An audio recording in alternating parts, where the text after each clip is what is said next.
Happy New Year, everybody. Yay, it's Jen from JM Metamorphosis Mentoring. And today I have, wow, my heart is urging me to invite a sweet friend of mine. Her name is Sarah Van Sciver. Yay, Sarah from Baltimore, Maryland. Thank you, Jen. So happy to be with you. I'm so grateful to have you to start off the Authenticity Project in 2022. Whoa. What a year. Yeah, you're right. Am I the first one? Yes, you're the first one. You're the first one. Yay. Yay.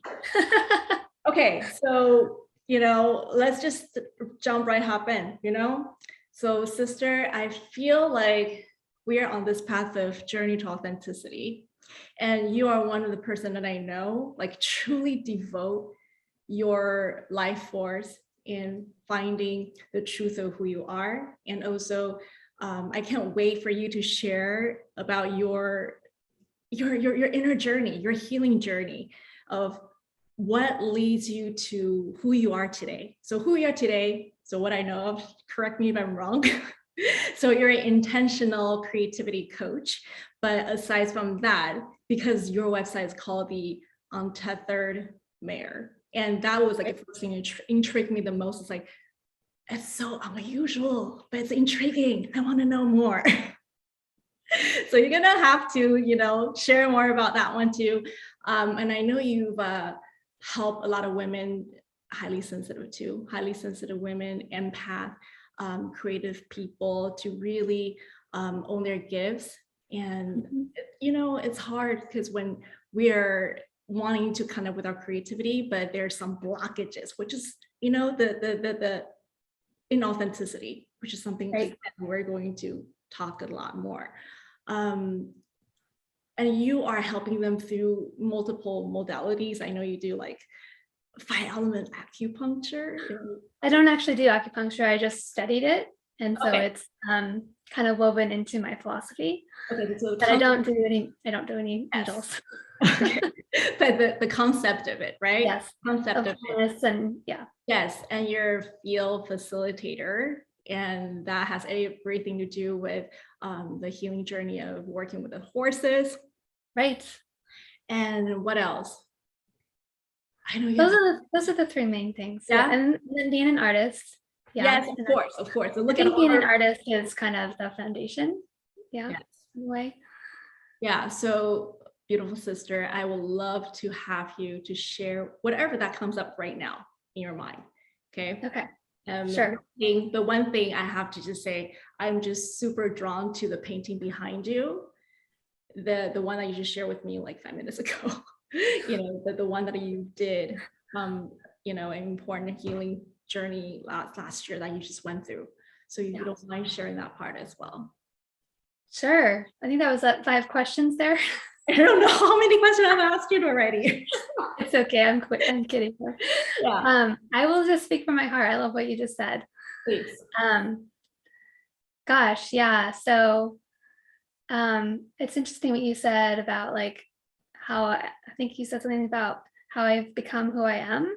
Mm-hmm. And I had this thought of like, well, I've always been who I am inside, deep inside. And I think it's just been years and years of uncovering the things that keep me from being that, the essence. And I think we all have that within us. And I think it's just a unfolding, unraveling.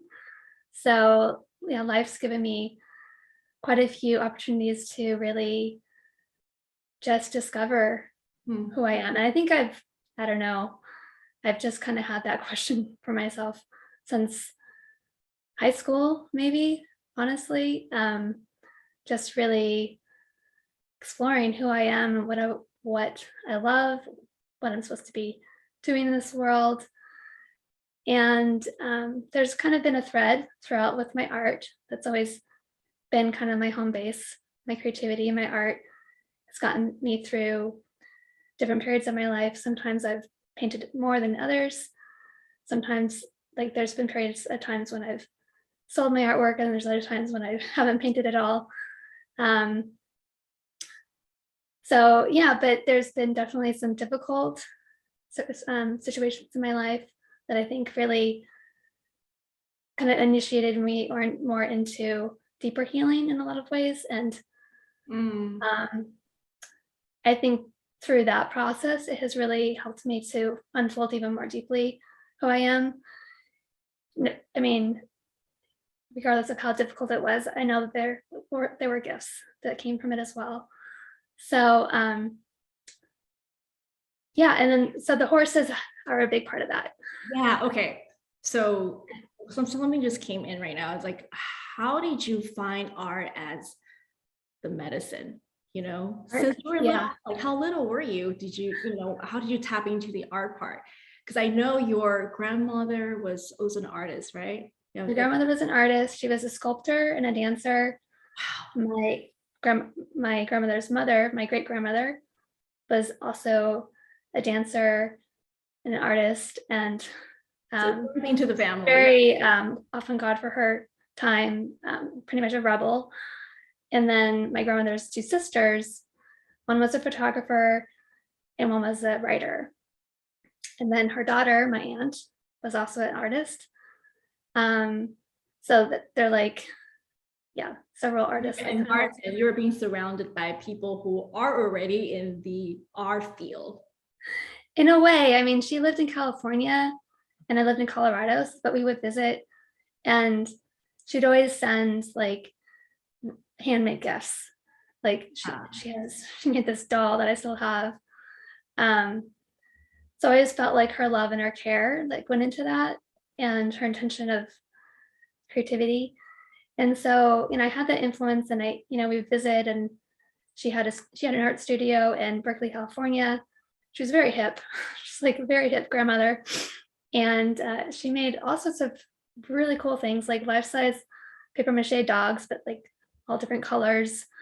And then she also made like these clay figurines of women. They were also like in all these different kinds of poses, and often usually painted in some colors. And then she also made these other like just creatures, like these, I don't know, these they were kind of people, but they weren't really. And huge like paper dolls, clothes. I mean, it just like, and she's also very much about social change and social justice as well.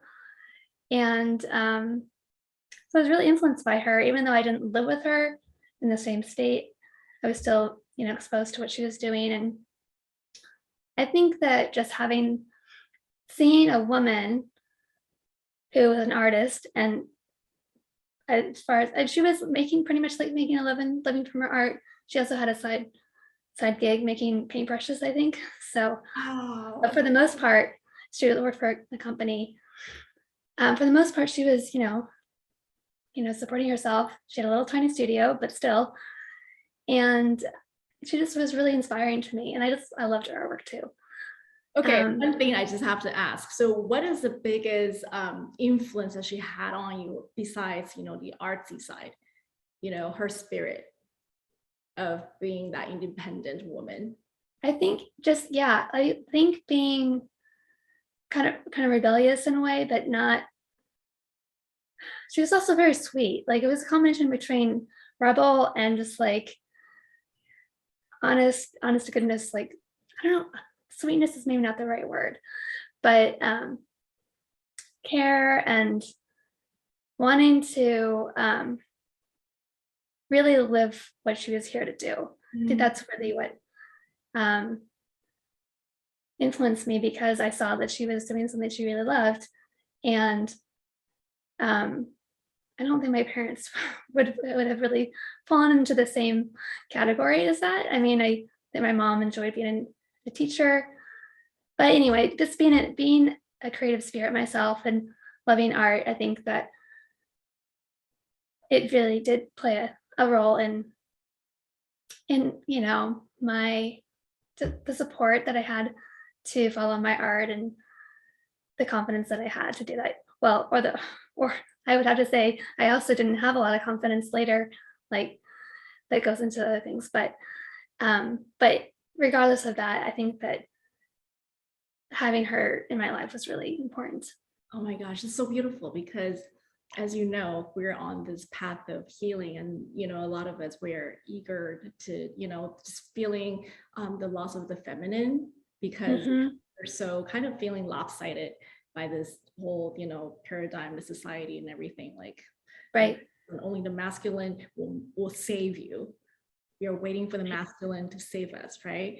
But Right. I see, or I understand what you were sharing about your grandmother. It was like she's kind of like a living example to demonstrate, what that balance of feminine and masculine is, and that's why you like know the term at a time. But I think you just knew that's something that you want to aspire to.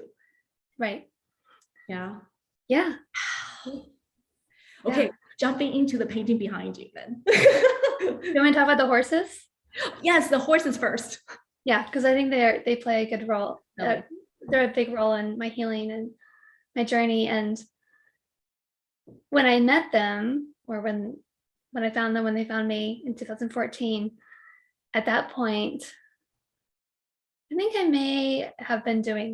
think I was doing some drawing, some painting, a little bit here and there, but I was going through a really, really difficult time. And my son was about 5 or 6, and just really, actually, in a bit, like I said, a bit of despair.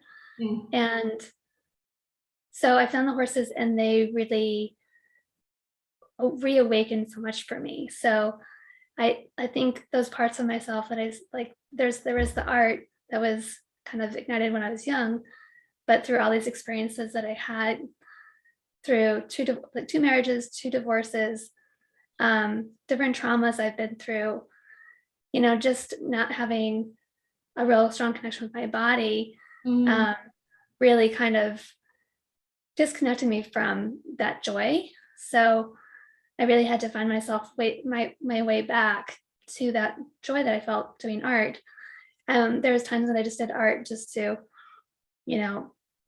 kind of work through things. And I think there's great value in that. And that's part of what I do now with my clients. But anyway, I started doing equine therapy in 2014.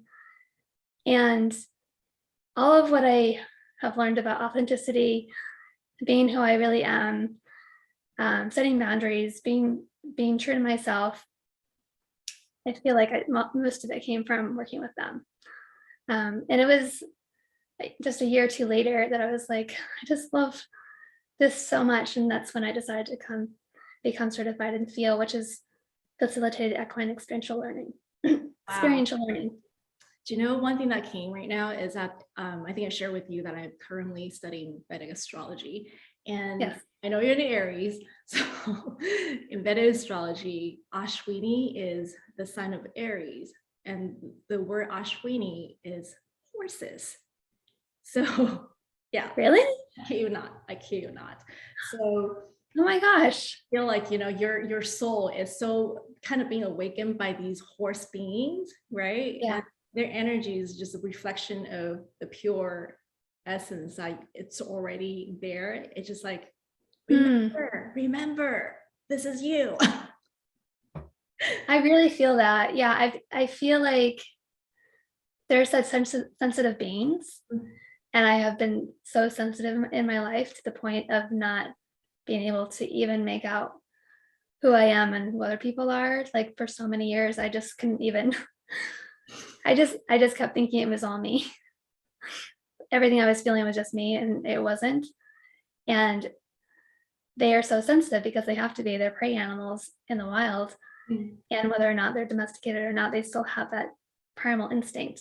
Yes. And so they just really reflected back to me like that it's okay to be sensitive, and actually it's a gift. And they helped me to kind of hone like those, gifts, the skill to really feel without getting too overwhelmed, and to contain, have more containment, whether instead of being so scattered and getting so affected by others. And I'm still very sensitive, but I am able to stay in my body and be grounded in a way that I wasn't before.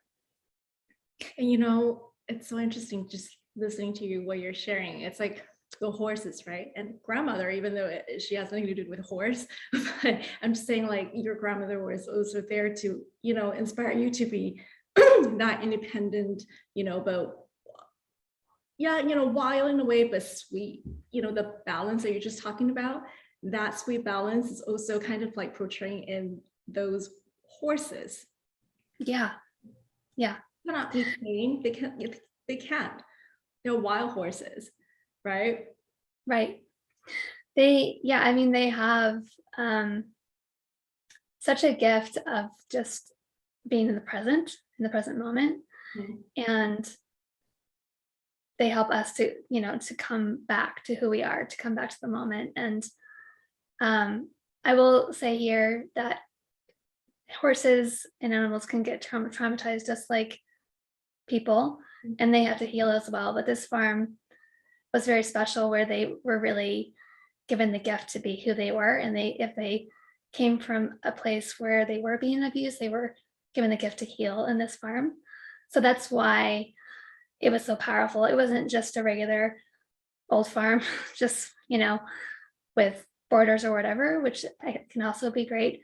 But this farm had the intention to, you know, have horses really be horses. And to be able to give a horse that gift, you really have to let go of your agenda, your expectations, and really let them be who they are, which is how they let us be who we are. Yes. You know, and now you're allowing others to be who they are as well, right? Yes.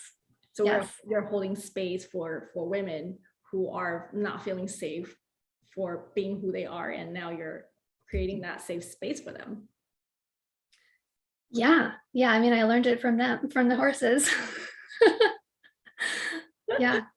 It's funny. I came across a journal yesterday, actually, of the beginning of the pandemic. It was this little journal that I started, and then I didn't continue it. It was like one of those where you like ask a question and you answer, and I had a few pages, but it's interesting. It was, I think, March of 2020 or April, because I was writing about how, because I couldn't be with them, you know, because the pandemic, everything was shut down. And I didn't really get back to working with them until like June that year. And so I went through this period of time, March, June, July, March and June, March, April, May. Yeah, March. I can't do the calendar right now.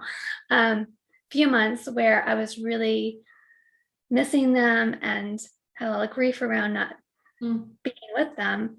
But I really, I wrote this entry where I wrote about how I felt like everything that they had taught me was what I was going to be bringing to women, and how my practice was changing because of the state of the world. And so I never really got back to working in person with clients. And I think they've been guiding me in other ways, and they've been telling me, you know, to just be horse-like with your other clients. And I think they really want me to use my artwork too. So I think that's the other part. But I think it's such permission, though. Like when you say, like, you know, horse could be that spirit symbol for you, right? Yeah. And then the spirit itself gives you, and even me right now, like I'm listening to your story, give us permission to be who we are, like honoring the awkwardness of, I don't feel like doing the way I used to do anymore, but I don't know what's next, you know, in this awkward position, and being okay that I don't know what to do. I don't know what my next step is, but this is where I am, and I choose to feel okay with it, you know? Right. Such permission. Yeah. And horse is also very intuitive. They're very intuitive. Yeah. Wow. Yeah. Hear you. So would you mind sharing the painting behind you now? Sure. Yeah. Sure. It's like fall in love with it, with the color, with the images. Thank you. Tell me more. So this is it's called Homecoming to Myself. And I did this last summer.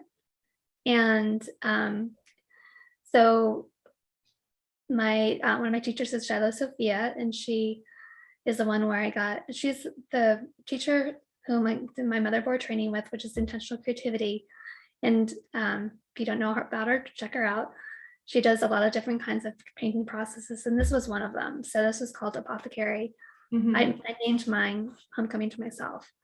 But this is a particular process that she created with her husband, Jonathan, around healing healing what we wanted, like different old things in our life that we want to move through, healing old stories, healing old wounds. And in May, my dad had just died, end of May. And she had run the course, I think, that month, and I couldn't do it because I was too involved with what was happening with him. But once he passed away, I just kind of felt like that was what I needed to do. I didn't know what else to do, but I did get that one piece of guidance that I should just paint, because everything else felt like it had just gone out the window. Like I didn't really have a lot of motivation to do really anything at that point. I didn't know what was happening with my work. Like all the things I thought I was doing kind of died with my dad that day. And it was all meant to be, you know, and I think even the part of myself that was like, it's interesting because the part of myself that was, I think like I could be really ambitious and like go after what I really want to do. And I think that there was a part of me that was still not quite aligned with what felt really good for me and being really aligned with my body. So anyway, that's a side note.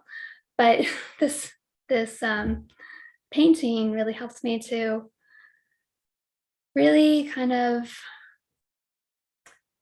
be with the grief, what that was happening with my dad. But it also had to do with like my whole life, really, because it was about healing. I forget the phrase that they use, but healing the tragedies in our life. And really with the idea that sometimes things just happen. And as I was saying to you earlier, how I've had this belief a lot in my life where I've blamed myself for the things that have happened instead of saying, well, it just happened. And so and it really kind of came to a forefront with this painting process, because I started realizing that I had this narrative of feeling like, because all these things that had happened in my life happened, that I must have done something wrong. And it goes all the way back to my childhood, I'm sure. And so it was kind of just really recognizing that there are just really hard things that happen. And my dad dying was obviously one of them. And honestly, I think he was in a much better place once he did die. I'm grateful that he wasn't in pain anymore. But there was still a lot of unresolved things in our family and with him, and that I don't need to go into, that the painting helps me to just be with and heal in a deeper way through the process. I'm chewing on everything that you share, because the word homecoming, right? It's significant. It's so significant because sometimes when you're saying tragedy happens, right? And we kind of like lose ourselves Yes. right? And we lose our so-called, our daily practices of, being grounded or whatever. But it's just like a moment of like, everything just kind of dissipates, because while you're speaking, I'm also kind of like, having this remnants of, when some of the loved ones like passed away and stuff. And that was the feeling, like everything just kind of shatters and you're in the zone of blank, like blank, right? Yeah, it's traumatic. Yeah.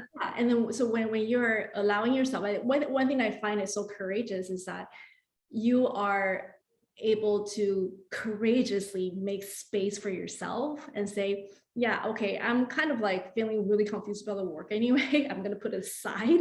You know how courageous that is for. I can't even work, so I'm not even gonna try.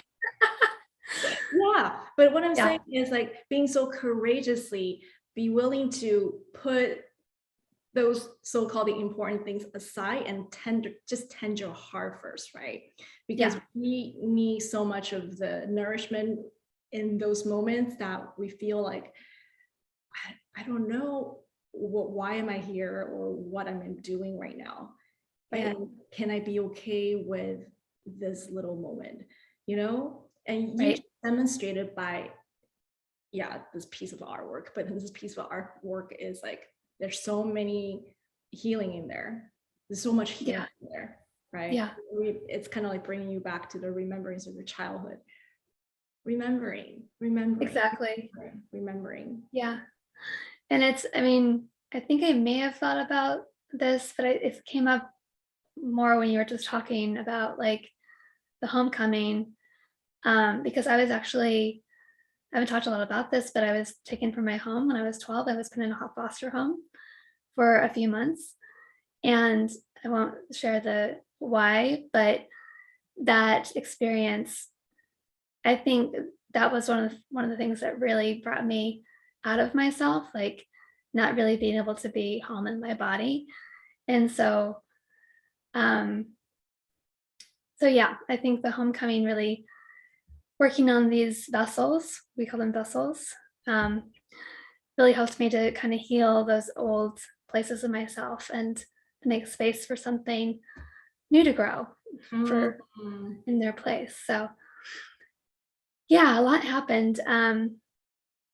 Yeah, I don't know if you want me to talk about how much time do we have? Yeah, just go ahead and express. I would love you for you to express. Do you want me to share a little bit about the vessels? Yes, please. The vessels. Okay. So this one is like a golden bowl. Can you see that? Yep. You see there's a horse on it? Yes, there is a horse on it. It's like a horse that I kind of copied from like I don't know which cave it was, but it was like, an ancient cave drawing. And the bowl was really about my layers of healing. And the way that Shallow Sophia's painting processes go is that there's like at least 6 layers of paint. So you can't see what's behind this, but the bowl itself probably has like 4 or 5 layers of different paint on it. And at one point it was more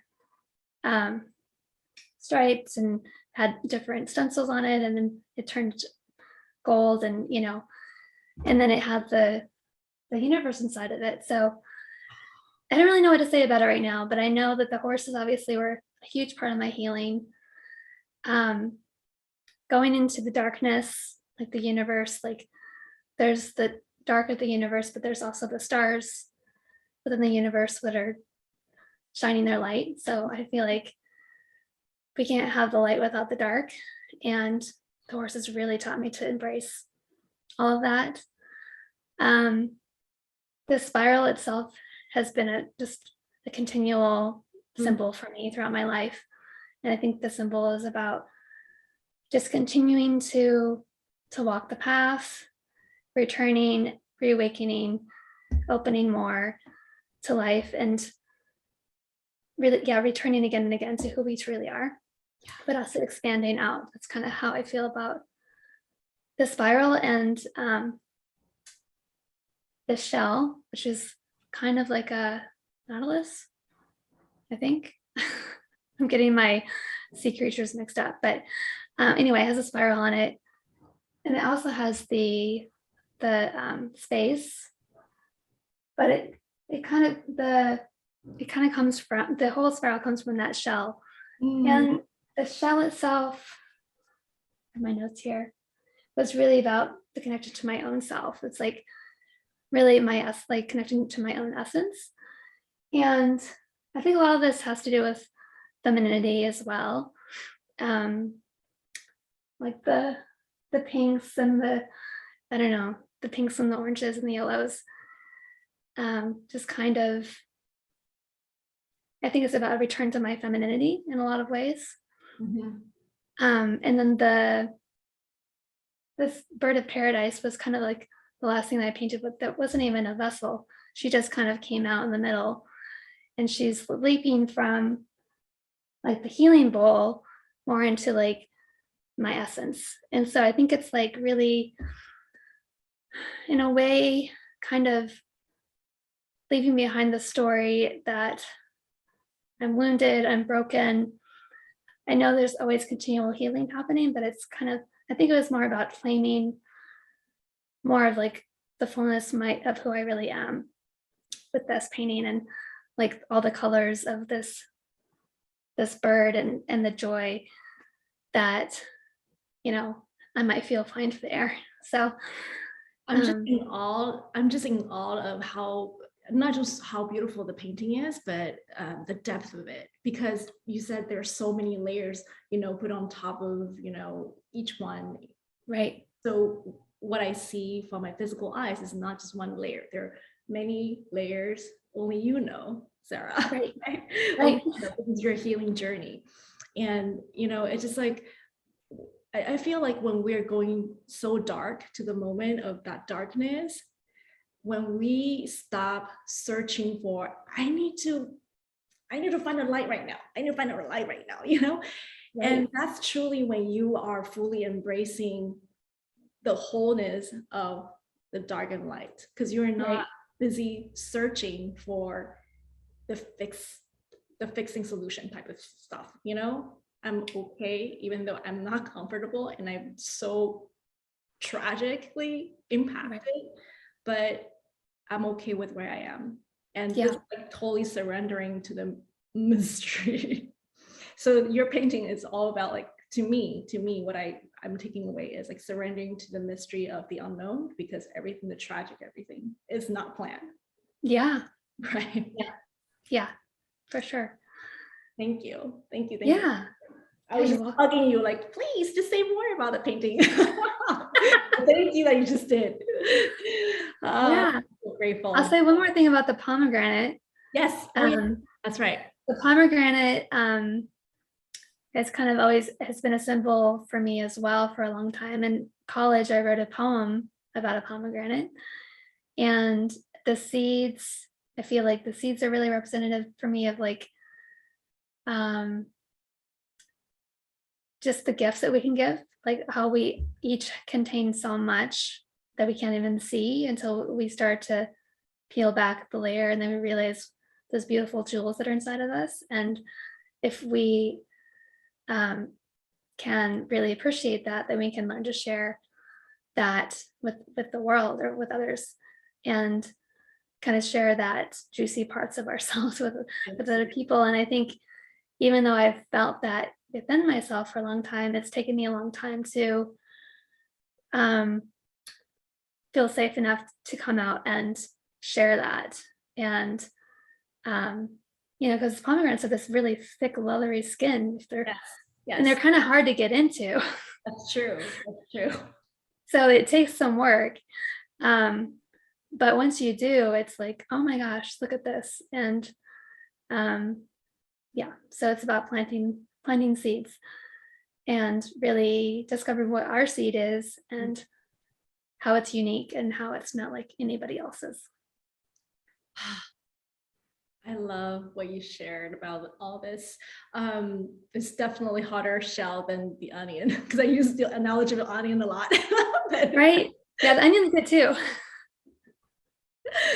And okay, yeah, so one thing that feels to me quite important is to ask, like, what authenticity means to you, because when you're talking about, you know, all those little seeds in a pomegranate, right? It's all the little experiences, little, you know, healing journeys we've gone for ourselves, right? And sometimes, I mean, I can talk for my part, is that sometimes I feel like, oh, my heart wants to close when there's like a heartbreaking experience. Like I can't just say, okay, open my heart 24/7 all the time, but it feels too vulnerable for me to do so. But does that mean I'm inauthentic? Do I have to be fully transparent to the whole wide world in order to prove my authenticity? Like, what's your take on that? I would say no, you don't. And I think I think it's a balance. I think that we need connection. We need to share what's happening to us, with what's happening for us, in some way, whether that's in a journal or if that's with our closest friend or if that's with a therapist, if we're going through Right. a really hard time. Right. So it's not about like shutting down. I feel like that can be just as dangerous, but to go out and share everything before you're ready can only just boomerang back at you and Totally. create a shame storm in my experience, of like you say, vulnerability, hangover. Yes, definitely. And sometimes that happens even when we have good intentions. We just learn as we go, like what feels comfortable to share in what circumstances. And for me, it's this like 2 steps forward, 1 step back kind of dance that I've done for a long time, where my heart wants to share something, and I have to ask myself, am I ready to share this? Is this appropriate? Is it for me? Is it for others? And it's a balance. And I think to be truly authentic is to really just tune into yourself as deeply as you can, no matter what, and whatever feels the truest for you, then that's what you go with. And so today I might want to do this interview with you. Tomorrow somebody might ask me to do an interview, and they might not feel okay, to do it with somebody else, or, and for you too, it's like, is this the right day? It's not even just about the person. It's like, is this the right time? Is this the right day? Is this the right moment? So it's like this moment to moment thing of just like constantly checking in with ourselves of, does this feel right? Does this feel true? Am I speaking my truth? All those different things.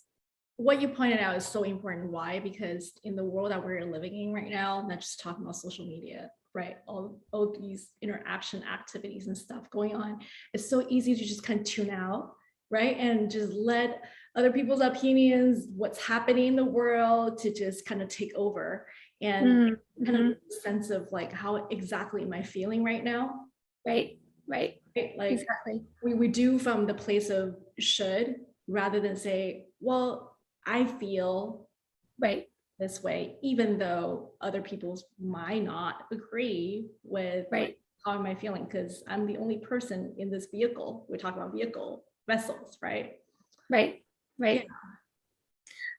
Yeah. And I mean, honestly, that's one reason why I try not to spend that much time on social media, because it can be so influencing, and can really easily pull us away from how we're really feeling. And I think that's really by design by social media. That's nobody else's fault on social media per se, but you are like, especially if you're a sensitive person, just going on a platform, you're immediately bombarded. And so I've just really learned to be more discerning with like my time with social media, and how much time I spend there, and what's my intention of showing up there.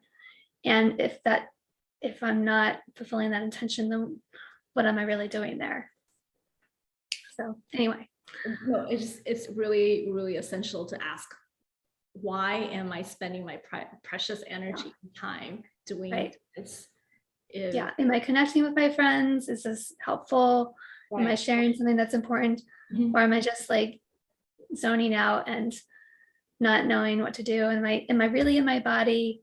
Am I really feeling, or am I really scattered? It's all just a very good, again, remembering to come back to ourselves. And by the way, remembering to come back to ourselves is not only a destination, so it feels like a process. Like, to be honest, it's a huge process for me to be able to talk about the word authenticity as a project itself with different people, because the whole entire time I was just like navigating and bumping into the wall here and there, like, and fighting myself. Oh wow, wait, hold on a second, I'm being authentic right now. myself, and also choose not to judge myself for being inauthentic, because I think the root of not being authentic is because I wasn't self-aware enough, Yeah. when I wasn't conscious enough or catch myself doing certain things, or the thought patterns. I became the slave of whatever going on in my mind, my monkey mind. Right. That causes inauthenticity. And I think, the monkey mind comes from where we grow up, everything in our culture, so we're sponges when we come out of the womb. Yeah. And so any conditioning that we have it's just a condition, and we can learn to come back, to uncover that and come back. And to learn not to blame ourselves for it, because it can be it's really easy to blame ourselves for all those things, but it's really not our fault. It's just the journey. Yeah, you know me, because we are all the HSPs, right? Yeah. So one thing that I know that you are really good at cultivating authenticity is through this, I think this little project called the Soul Seed Project. We're talking about so many C's today. What is it called, Soul Seed Project? Yeah. Are you talking about? Well, that's just one thing I made last summer. Yeah. I also did it during the time that I was healing from my. Can you share with? Talking about this? Yes, a little jar. Yeah, I shared about this. It's like a daily authentic. I shared about it more publicly in Thanksgiving. Yeah, that's right. And I made a seed.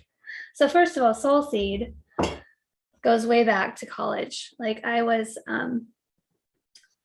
a book. Well, I wrote a collaborative book. It was not published. I wanted to publish it, but my confidence was not quite there. But I did create this life-size book. It's probably like, I don't know, 2 feet by, it was big. Like I bound it, but it was a collaborative book that I wrote with several of my friends all around the creative process and our creative gifts, and like how we each have a soul seed, and that we each have our own way of expressing that gift. And so I wrote about art. I wrote about meditation as well. My friend who's a singer, she wrote about singing. My friend who loves swimming and water, she wrote about water. And a dancer and a musician, I think there was 7 or 8 of them. Anyway, so we all wrote about like what it felt like to really receive the creative spirit through us and what that process felt like. So that was called Seed of the Soul. And then later, when I created my first art website in 2001, it was called Soul Seed Art, which it's still you can still look up soulseedart.com. Very, very old website that has not been updated, but it has my paintings that are all like florals and nature. And then, my art was kind of put on like underground for a long time after my son was born. And I went through this whole separation with my husband, but I've come back to that term, like, I think it was last summer that it's been the past couple of years as my work has been developing with my clients and working with creativity again. I've gone back to that book and reread certain parts of it. And then last summer, I started making these seeds, and honestly, it was from the paper scraps from my notes from the Apothecary painting. I just had this piece of paper. I'm like, I don't know what inspired me. I'm just gonna cut them up into seeds. Share with us, like what is the like little steps that you do, and it's easy, it's simple for us to just kind of like. The one I just pulled is I am blessed, miracle of life, sets me free. Oh, it's a Alexia Chellam song. I think I was listening. It was. Can you read that? I am blessed. miracle of what's the Life, miracle of life. Miracle of life. Yeah. Sets me free. Wow. So basically every day I really didn't have this planned. Mhm. I called it the Soul Seed Project.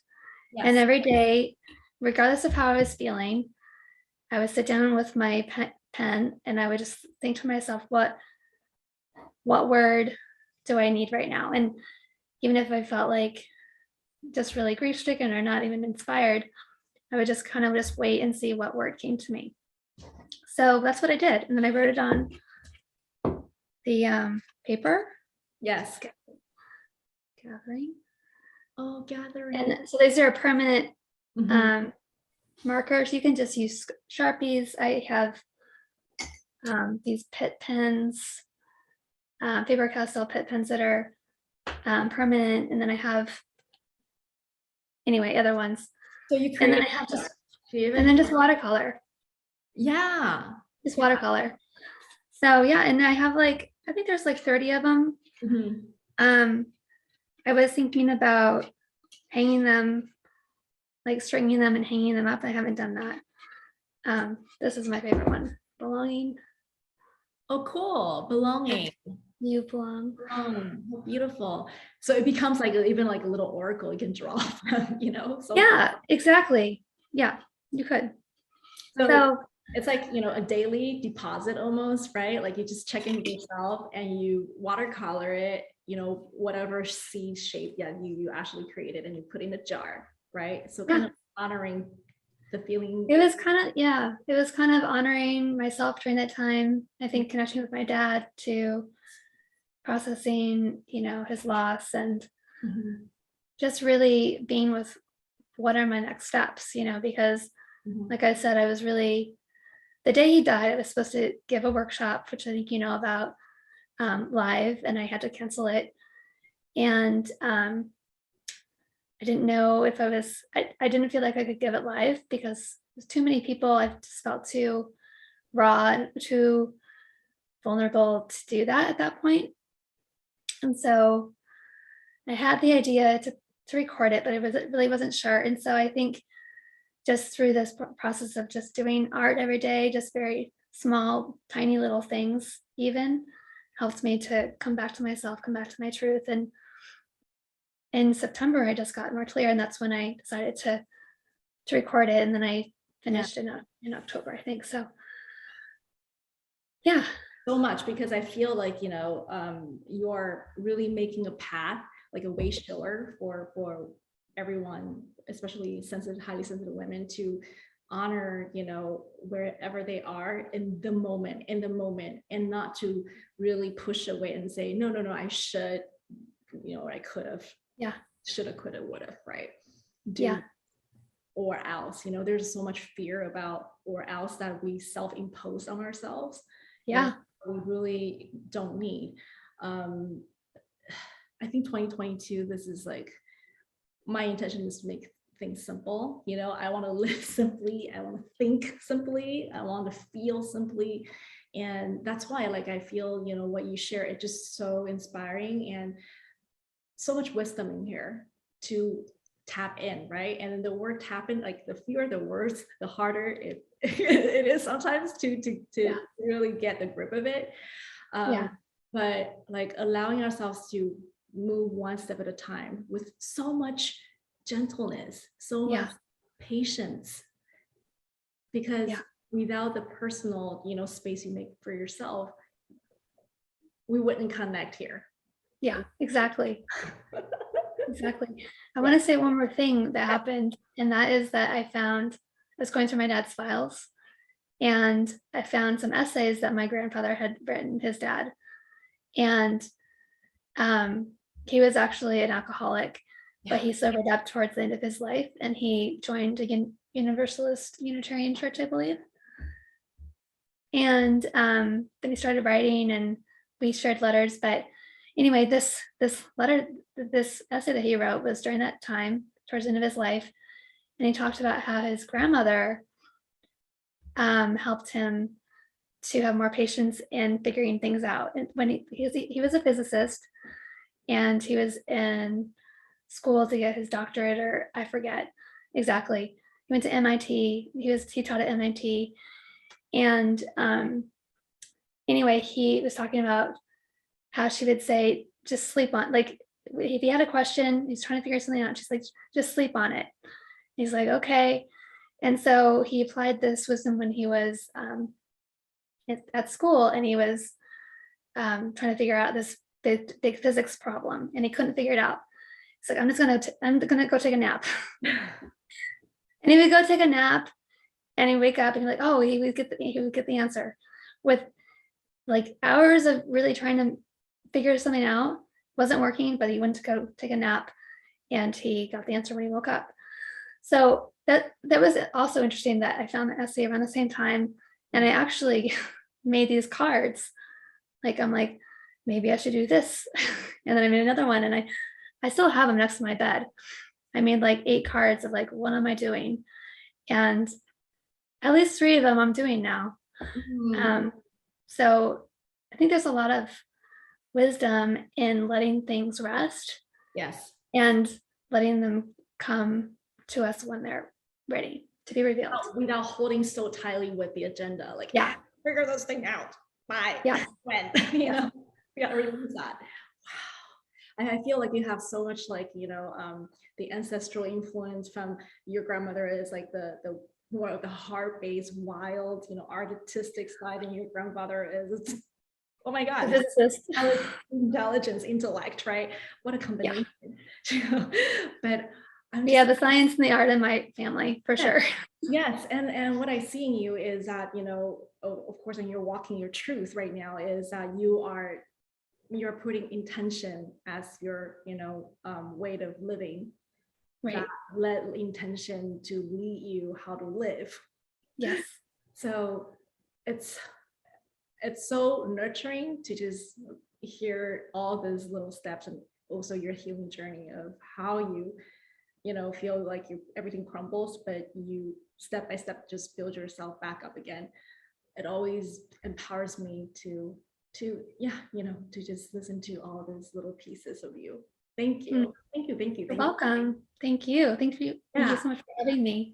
And I mean, when I rewatch the recording, I'll be like, wow, there's so much wisdom in here. I have to jot it down.